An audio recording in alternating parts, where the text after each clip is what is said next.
নমস্কার দর্শক বন্ধুরা। এখন আমে মুকুল বেরোনোর সময়, কিন্তু মুকুলের অনেক সমস্যা আছে। যদি আবহাওয়া ঠিকঠাক যায় তাহলে পরে এমন খুব একটা সমস্যা নেই। আর নানান কারণে অনেক রকম সমস্যা আসতে পারে।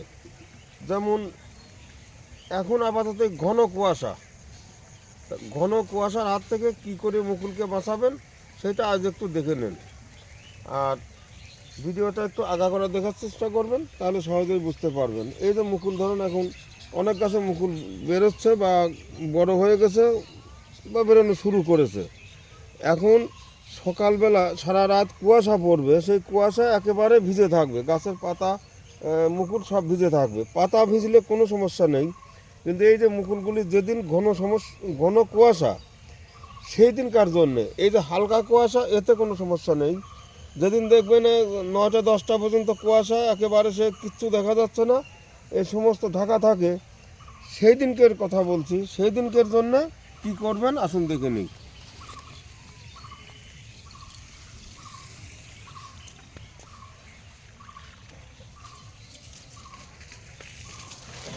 এই যে যেভাবেই হোক, এই যে মুকুল বেরোচ্ছে, এইভাবে জল দেবেন, জল দিয়ে একেবারে মানে বৃষ্টির জলের মতো স্নান করে দেবেন। এই যে সমস্ত মুকুল বেরোচ্ছে, এইভাবে একেবারে ধুয়ে দেবেন।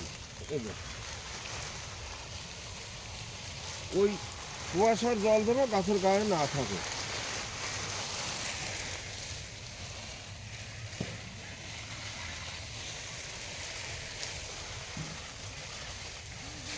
এই যে সমস্ত মুকুল এভাবে ধুয়ে দেবেন।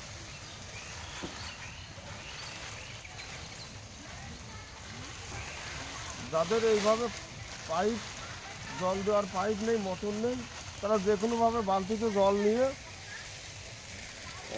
মগে করে মানে ছিটাবেন, যাতে গাছের পাতা সম্পূর্ণ ভিজে যায়।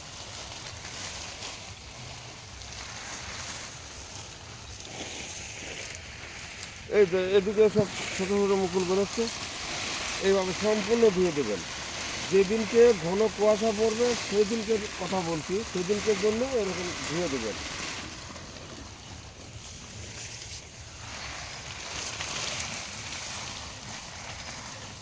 এখন কিন্তু সকাল না, কারণ আমি ভিজা গাছ দেখাতে পারলাম না।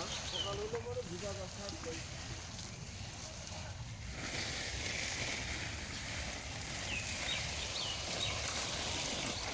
এই দেখুন সমস্ত গাছের মুকুল বেরোচ্ছে। এক এক ধার থেকে যতগুলি গাছ থাকবে সমস্ত গাছ ধুয়ে দেবেন। এই যে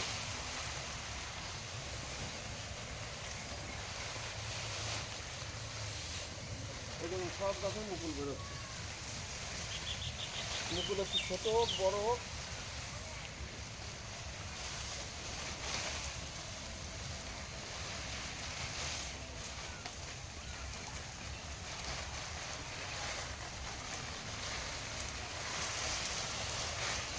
এভাবে মুকুলটা ধুয়ে দেবেন। ঘন কুয়াশায় যে ক্ষতি করে, সে ক্ষতিটা আর করবে না।